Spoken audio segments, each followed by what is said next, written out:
Bonjour à tous. Je voudrais remercier le professeur Jamel Belkhadir pour son invitation à cette journée mondiale Leonard Thompson qui marque les 100 ans de la découverte de l'insuline et je vais parler avec vous des grandes étapes historiques de son développement. L'insuline, c'est l'hormone des premières finalement. C'est effectivement la première protéine qui a été déterminée entièrement au niveau chimique. C'est également la première à avoir été injectée chez l'homme, à avoir été dosée dans le sang et également la première à avoir été synthétisée par génie génétique, ce qui fait que notre insuline, c'est l'hormone de notre siècle.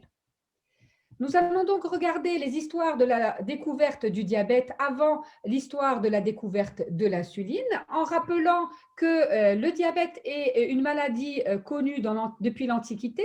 et également au niveau des Égyptiens, où vous voyez ici le papyrus d'Hébers qui parlait de ces patients qui urinaient beaucoup et avaient une polydipsie déjà à l'époque, avec le diabète qui a pu avoir son nom par Arrêté, qui était un médecin grec, qui a donné le nom du diabète par le mot grec qui veut dire couler à travers. Enfin, ne pas oublier quand même que c'est au Moyen Âge Ibn Sina, connu sous le nom d'Avicenne en Occident, qui a pu faire la différence entre deux types de diabète et qui s'est beaucoup intéressé, comme vous le savez, à cette maladie. Ce diabète qui était diagnostiqué à l'époque non pas par une glycémie, mais en sentant et en goûtant les urines des patients qui étaient sucrés, d'où son nom diabetes mellitus avec le diabète avec le goût du miel. La découverte du pancréas est en fait la première étape finalement de la découverte de l'insuline qui a été faite par Paul Langerhans en 1869, qui a pu identifier qu'il y avait au niveau d'une partie du pancréas des cellules qu'il a appelées les îlots, qui vont porter son nom, et qui étaient responsables de la baisse de la glycémie. Enfin, on a eu besoin par la suite de l'introduction de Paul Laguesse qui a permis justement de contribuer à la découverte du pancréas en parlant d'une sécrétion endocrine. Et c'était la première fois qu'on a parlé d'une sécrétion endocrine à partir des sucs pancréatiques. 20 ans plus tard, il y a enfin eu le lien entre le diabète et le pancréas par deux professeurs, Minkowski et Mehring, qui ont démontré qu'en faisant des pancréatectomies, cette fois-ci totales de chiens, qu'il y avait un syndrome polyuropolydipsique qui allait ensuite être entraîné et qui donnait la mort chez ces chiens qui continuaient pourtant de manger beaucoup. On est donc à partir de là parti à la recherche de ce fameux ferment glycolytique qui plus tard portera le nom de l'insuline. L'opothérapie a donc démarré et l'opothérapie, je vous le rappelle, c'est l'utilisation de broyat d'un organe et son injection chez l'homme ou un animal. Et l'opothérapie a entraîné beaucoup d'échecs, beaucoup de mortalité chez ces chiens qui avaient été rendus diabétiques en enlevant le pancréas. Et ensuite, on a eu l'injection de broyat pancréatique. Pourquoi? Très probablement à cause d'une hypoglycémie, puisque dans les écrits, on rapportait des comas convulsifs de façon très brutale. Très probablement, c'était parce que l'insuline n'était pas purifiée et qu'il y avait des hypoglycémies. Enfin, un Roumain, le professeur Paulescu, a été le premier à entraîner une opothérapie qui était positive chez le chien en montrant qu'en injectant le broyat de pancréas chez un chien pancréatectomisé, il y avait un amendement du syndrome polyuropolydipsique, mais ceci n'a pas été fait chez l'homme par lui. Ce n'est qu'en 1921, comme vous le savez, que Banting et Best, qui ont eu plus tard le prix Nobel, ont permis de découvrir l'insuline, mais ce n'était pas simplement le travail de deux hommes. Eh bien, le chirurgien Banting, très jeune à ce moment-là, avait eu besoin, à partir d'une idée justement de pouvoir découvrir et purifier cette insuline, s'est associé à BEST pour pouvoir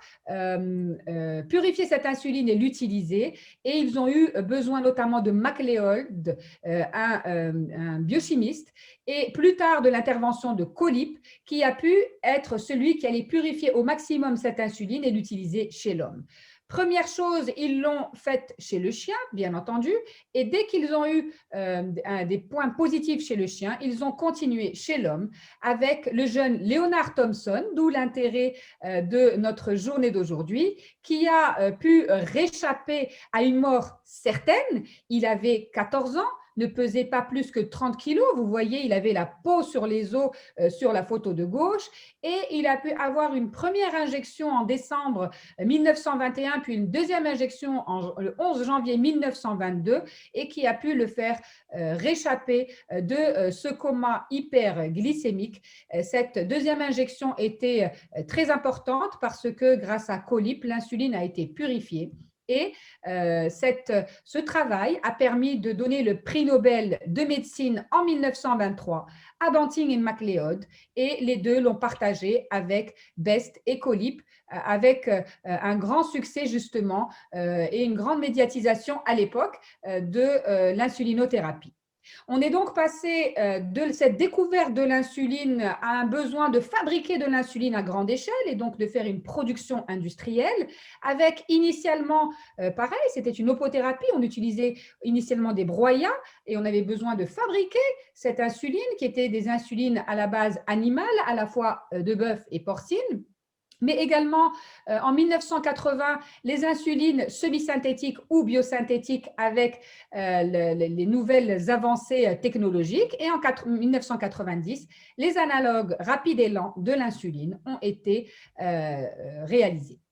Cette production a permis une amélioration au fil du temps de la purification de l'insuline, et on a utilisé des bactéries ou des levures avec les différents procédés des différents laboratoires, avec la production par génie génétique qui a permis d'avoir des analogues avec des profils pharmacocinétiques beaucoup plus proches de la physiologie.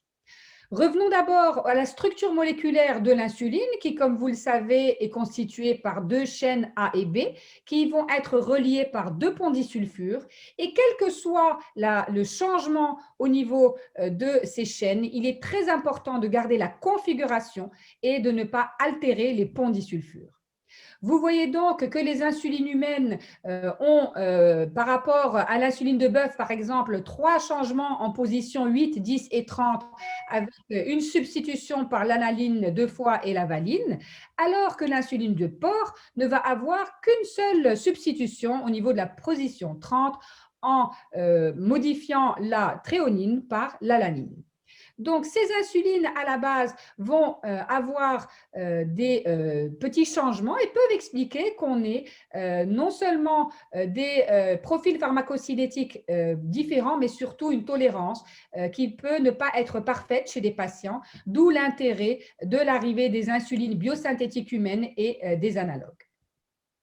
C'est le premier laboratoire qui était le laboratoire Eli Lilly à produire de l'insuline de façon industrielle, et ce n'était pas suffisant dès 1923. Et par la suite, petit à petit, en 1935, on a eu au Danemark le professeur Hagedorn qui s'est associé à Fischer pour mettre au point la neutrale protamine Hagedorn qui porte justement son nom, que vous connaissez toujours aujourd'hui sous forme de NPH, ou la NPH qui est contenue par les prémix humaines qui vont commencer à être commercialisées à grande échelle.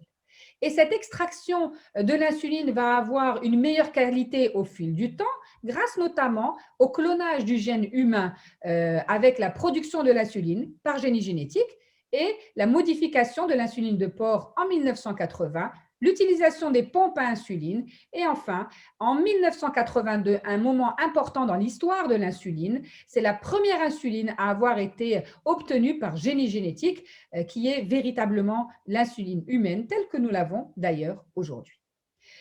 Comme vous l'avez vu, on a eu une amélioration de la technologie, une amélioration de la pharmacocinétique qui nous permet aujourd'hui d'avoir des insulines Par exemple, je vous donne les exemples de l'insuline basale, où on est passé de la NPH en rouge avec un pic qui va être important au niveau de la 4e, 6e heure, et une insuline qui va avoir une meilleure durée d'action, qui va avoir 24 heures pour les analogues lents comme la glargine et la détémir, et,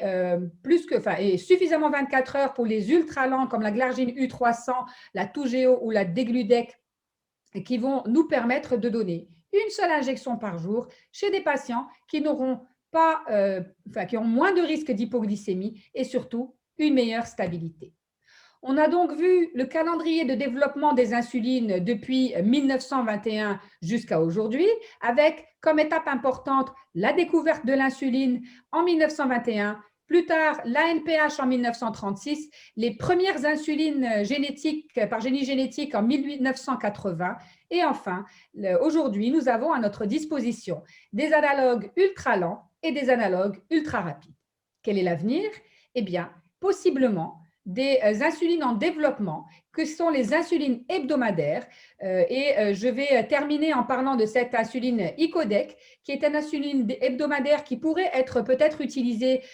si elle finit ses études et mise sur le marché une fois par semaine, avec, comme vous le voyez ici au niveau de la courbe, les temps entre la première injection et la deuxième injection avec suffisamment de durée qui va bien entendu augmenter en fonction de la posologie, mais qui pourrait peut-être nous faire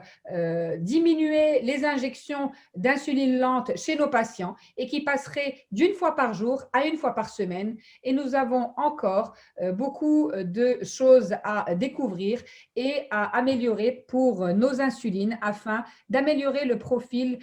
pharmacocinétique, mais également la qualité de vie et l'équilibre de nos patients diabétiques. Je vous remercie encore une fois et vous souhaite une bonne fin de congrès.